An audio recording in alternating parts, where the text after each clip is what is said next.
Hello friends, welcome back to my YouTube channel. കേരളത്തിലെ ഇപ്പോഴത്തെ ഏറ്റവും ധനികനായ വ്യക്തി ആരാണ്?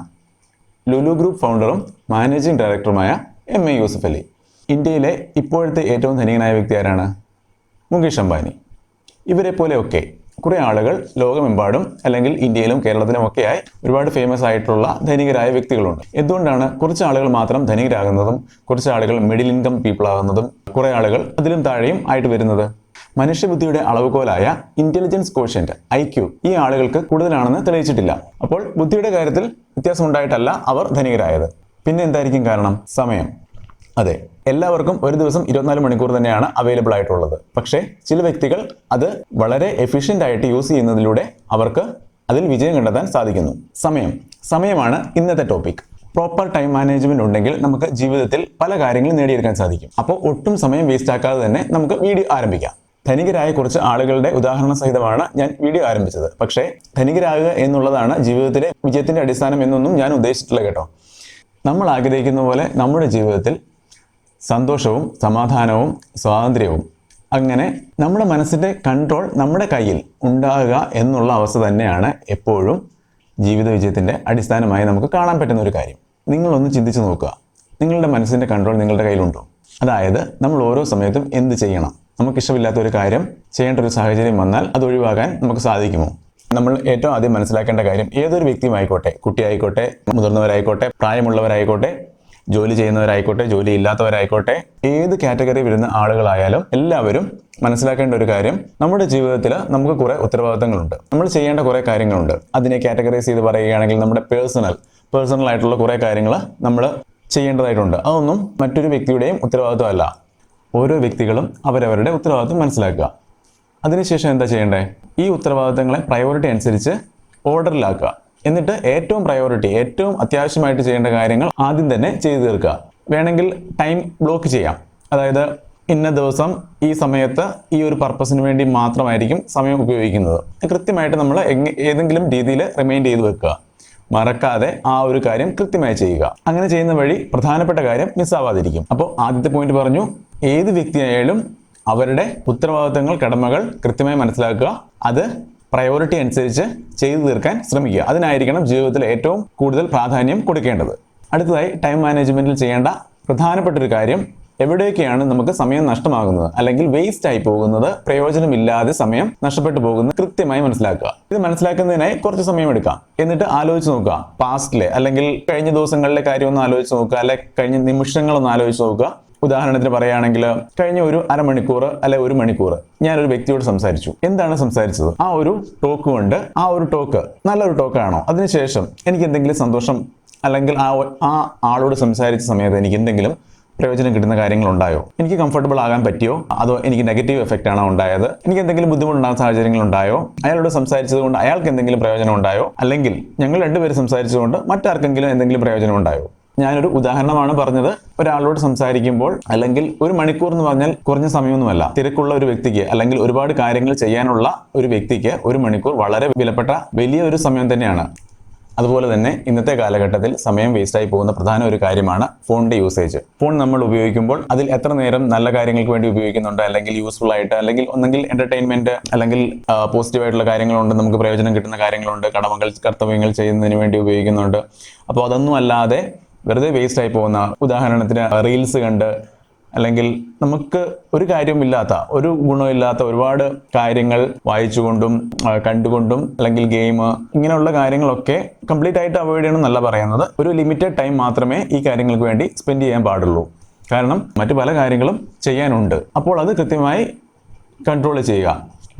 2 എക്സാമ്പിളാണ് ഞാൻ പറഞ്ഞത്. 1 ആളുകളോട് സംസാരിക്കുന്നത്, 2 ഫോൺ യൂസേജ്. അതുപോലെ തന്നെ പല കാര്യങ്ങളുണ്ട്. ഓരോ വ്യക്തികളും ഓരോ കാര്യങ്ങൾക്ക് വേണ്ടിയാണ് സമയം സ്പെൻഡ് ചെയ്യുന്നത്.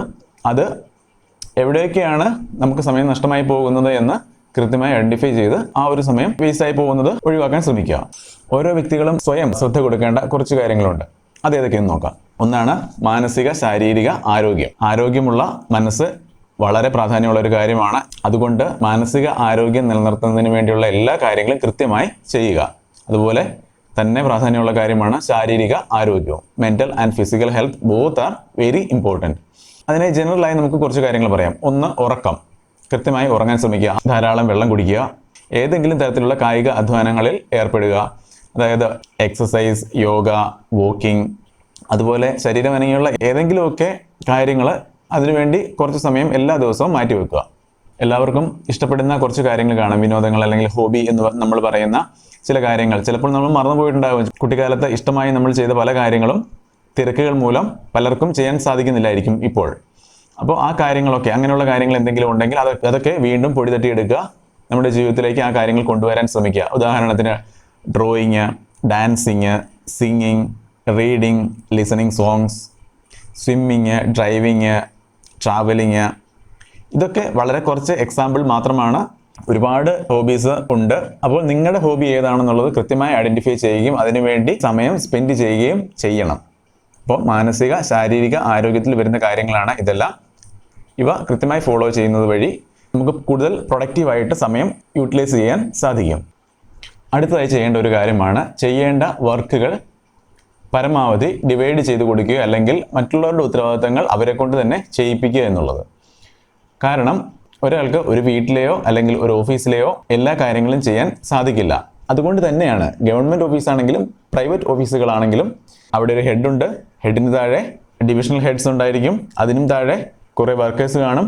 അങ്ങനെ പല പല കാറ്റഗറി ആയിട്ട് ഒരുപാട് സ്റ്റാഫ് ഒരു ഓഫീസിൽ തന്നെ ഉണ്ടാവും. എന്തുകൊണ്ടാണ് ഇങ്ങനെ ഡിവൈഡ് ചെയ്യുന്നത്? കാരണം ആ ഒരു ഹെഡായിട്ടുള്ള ഒരാൾക്ക് തന്നെ ഈ ജോലികളെല്ലാം ചെയ്യാൻ സാധിക്കില്ല. അതുപോലെ തന്നെയാണ് എല്ലായിടത്തെയും, അല്ലെങ്കിൽ നമ്മുടെ വീട്ടിലെ കാര്യവും ഏത് ആക്ടിവിറ്റി, ഏത് കാര്യം എടുത്തു കഴിഞ്ഞാലും അവിടുത്തെ എല്ലാം കാര്യം സെയിം ആണ്. അപ്പോൾ കൃത്യമായിട്ട് ഓരോരുത്തരും ചെയ്യേണ്ട ഡ്യൂട്ടീസ് ഏതൊക്കെയാണെന്ന് മനസ്സിലാക്കുക. അതിനുശേഷം ഡിവൈഡ് ചെയ്ത് കൊടുക്കേണ്ട വർക്കുകൾ ഡിവൈഡ് ചെയ്ത് കൊടുക്കുക, മറ്റുള്ളവരുടെ വർക്കുകൾ അവരെ കൊണ്ട് തന്നെ ചെയ്യിപ്പിക്കുക. അടുത്തതായി മനസ്സിലാക്കേണ്ട ഒരു കാര്യം, ഒരു വർക്ക് നമ്മൾ വീണ്ടും റിപ്പീറ്റഡ് ആയിട്ട് ചെയ്യുന്നതിലൂടെ ആ ഒരു വർക്കിൽ കൂടുതൽ സ്കിൽ ഉണ്ടാവുകയും അത് കൂടുതൽ എഫിഷ്യൻ്റ് ആയിട്ട് ടൈമും എഫേർട്ടും പൈസയും ഒക്കെ വളരെ കുറച്ചുകൊണ്ട് ആ ഒരു കാര്യം ചെയ്യാൻ നമ്മൾ എഫിഷ്യൻ്റ് ആകും. അപ്പോൾ അങ്ങനെയുള്ള കാര്യം കൃത്യമായി മനസ്സിലാക്കുകയും ആ കാര്യം കൂടുതൽ നമ്മൾ എഫിഷ്യൻ്റ് ആകുന്ന പ്രവൃത്തികൾ കൂടുതൽ ചെയ്യാനും ശ്രമിക്കുന്നത് വഴി നമുക്ക് ഒരുപാട് ടൈം സേവ് ചെയ്യാൻ പറ്റും. അടുത്തതായി നമ്മൾ ചെയ്യേണ്ട ഒരു കാര്യമാണ് ഇപ്പോഴത്തെ ടെക്നോളജി, എന്തൊക്കെ ടെക്നോളജികൾ ഇന്ന് അവൈലബിൾ ആണോ അതെല്ലാം യൂട്ടിലൈസ് ചെയ്യുക എന്നുള്ളത്. കമ്പ്യൂട്ടർ, മൊബൈല്, ആർട്ടിഫിഷ്യൽ ഇൻ്റലിജൻസ് വരെ ഉള്ള ഈ കാലത്ത് അതിൻ്റെ സാധ്യതകളും അതിൻ്റെ പ്രയോജനങ്ങളും നമ്മൾ നന്നായി ഉപയോഗിക്കാൻ ശ്രമിക്കുക. അല്ലെങ്കിൽ ഉണ്ടാകുന്ന കുഴപ്പം എന്താണെന്ന് വെച്ചാൽ ഇപ്പോഴും 20 വർഷം മുമ്പ്, 10-20 വർഷം മുമ്പുള്ള രീതിയിൽ നമ്മളിപ്പോഴും നമ്മുടെ വർക്കുകൾ ഓഫീസിലെയും അല്ലെങ്കിൽ വീട്ടിലെയും വർക്കുകൾ ചെയ്യുകയാണെങ്കിൽ സംഭവിക്കുന്നത് എന്താണ്? അവിടെ ഒരുപാട് സമയം വേസ്റ്റ് ആയി പോവുകയും അതുപോലെ തന്നെ കൂടുതൽ എഫേർട്ട് വേണ്ടി വരികയും ചെയ്യും. അതുകൊണ്ട് പരമാവധി ടെക്നോളജി ഉപയോഗിക്കുക. പിന്നെ മനസ്സിലാക്കിയിരിക്കേണ്ട ഒരു കാര്യം, നമ്മുടെ ശരീരത്തിന് റെസ്റ്റ് ആവശ്യമാണ്, അതുപോലെ തന്നെ മനസ്സിന് റിഫ്രഷ്മെന്റും ആവശ്യമാണ്. ഒരു പരിധിയിൽ കൂടുതലൊന്നും കണ്ടിന്യൂസ് ആയിട്ട് ഏത് വർക്കായാലും നമ്മൾ മനുഷ്യന്മാരെ കൊണ്ട് ചെയ്യാൻ സാധിക്കില്ല. അപ്പോൾ അത് കൃത്യമായിട്ട് മനസ്സിലാക്കുക. വേണ്ട സമയങ്ങളിൽ കൃത്യമായിട്ടുള്ള ഇടവേളകളിൽ ബ്രേക്ക് എടുക്കുക എന്നുള്ളത് വളരെ അത്യാവശ്യമായിട്ടുള്ളൊരു കാര്യമാണ്. നമ്മുടെ ഉത്തരവാദിത്തങ്ങൾ കൃത്യമായി മനസ്സിലാക്കണമെന്ന് ആദ്യം പറഞ്ഞു. ആ കൂടെ ചെയ്യേണ്ട വേറൊരു കാര്യമാണ്, നിങ്ങളുടെ ജോലി അല്ലാത്ത കാര്യങ്ങൾ ആരെങ്കിലും ചെയ്യാൻ പറയുകയാണെങ്കിൽ അത് കൃത്യമായിട്ട് അവരെ അറിയിക്കുക. ഇതെൻ്റെ ജോലി അല്ല എന്നുള്ള കാര്യം അത് പറയാൻ, അല്ലെങ്കിൽ നോ പറയേണ്ട സാഹചര്യത്തിൽ നോ പറയാൻ ഒരു മടിയും വിചാരിക്കരുത്. അങ്ങനെ നോ പറയാതിരിക്കുകയാണെങ്കിൽ ആ ഒരു തവണ മാത്രമല്ല, ഫ്യൂച്ചറിലും ഒരുപാട് തവണ നിങ്ങൾക്ക് ബുദ്ധിമുട്ടുണ്ടാകുന്ന പല സാഹചര്യങ്ങളും ഉണ്ടാകും. അതുകൊണ്ട് നോ പറയേണ്ട സാഹചര്യങ്ങളിൽ നോ പറഞ്ഞ് തന്നെ പഠിക്കുക. നിങ്ങളുടേതായ ജോലികൾ മാത്രം ചെയ്യാൻ ശ്രമിക്കുക. അത്ര ഈസിയുള്ള കാര്യമല്ല എന്നറിയാം, എങ്കിലും ശ്രമിക്കുക, നിങ്ങളെ കൊണ്ട് സാധിക്കും. നമുക്ക് കൺക്ലൂഡ് ചെയ്യാം. ഇന്ന് ടൈം മാനേജ്മെന്റിനെ പറ്റിയാണ് പറഞ്ഞത്, എങ്കിലും പല കാര്യങ്ങളും അതിനിടയ്ക്ക് ഞാൻ പറഞ്ഞു.